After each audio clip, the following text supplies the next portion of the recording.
കോഴിക്കോട് തണ്ണീർപ്പന്തലിൽ പൂനൂർപ്പുഴ കയ്യേറി കെട്ടിടങ്ങൾ നിർമ്മിക്കുന്നതായി പരാതി. CRC നിയമം കാറ്റിൽ പറത്തിയാണ് നിർമ്മാണ പ്രവർത്തനങ്ങൾ. പുഴയിലേക്ക് മലിനജലം ഒഴുക്കാനുള്ള വിധത്തിലാണ് നിർമ്മാണ പ്രവർത്തനങ്ങൾ. കക്കോടി തണ്ണീർപ്പന്തൽ ഭാഗങ്ങളിലാണ് പൂനൂർപ്പുഴ കയ്യേറുന്നതായി പരാതി ഉയർന്നത്.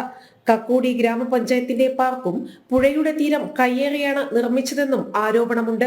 CRZ നിയമപ്രകാരം 5 മീറ്റർ അകലത്തിലാണ് മതിൽ കെട്ടാൻ അനുമതിയുള്ളത്. 50 മീറ്ററിന് ശേഷം നിർമ്മാണ പ്രവർത്തനങ്ങളും. ഈ മാനദണ്ഡങ്ങളൊന്നും പാലിക്കാതെയാണ് നിർമ്മാണ പ്രവർത്തനങ്ങൾ എന്നാണ് പ്രകൃതി സംരക്ഷണ സംഘടനകളുടെ ആരോപണം. പൂനൂർ പുഴയുടെ ഓരം കയ്യേറിക്കൊണ്ട് പല കെട്ടിടങ്ങൾ ഉയർത്തുമ്പോഴും പല പരിസ്ഥിതി സംഘടനകളും ഇതിനെതിരെ പരാതി നൽകിയിട്ടുണ്ട്. ഇതിൻ്റെ മാലിന്യങ്ങൾ നിക്ഷേപിക്കുന്നതോ പുഴയിലേക്കായിരിക്കും. ഇത്തരത്തിലാണ് കെട്ടിടങ്ങൾ നിർമ്മിച്ചിരിക്കുന്നത്. 5 മീറ്റർ വിട്ടുകൊണ്ട് പുഴയുടെ അതിർത്തിയിൽ നിന്നും 5 മീറ്റർ അകലത്തായി മതിൽ കെട്ടണമെന്ന നിയമവും അതോടൊപ്പം തന്നെ 50 മീറ്റർ കഴിഞ്ഞ ശേഷമേ ബിൽഡിംഗ് നിർമ്മിക്കാൻ പാടുള്ളൂ എന്ന നിയമവും കാറ്റിൽ പറത്തിക്കൊണ്ടാണ് ഇവിടെ കെട്ടിടങ്ങൾ പണിതിരിക്കുന്നത്.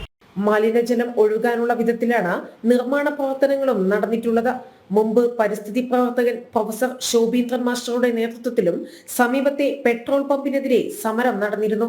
അനധികൃത കയ്യേറ്റം തടയാൻ അധികൃതർ എത്രയും പെട്ടെന്ന് നടപടി സ്വീകരിക്കണമെന്ന് പ്രസ് ആവശ്യപ്പെട്ടു. ജനം, കോഴിക്കോട്.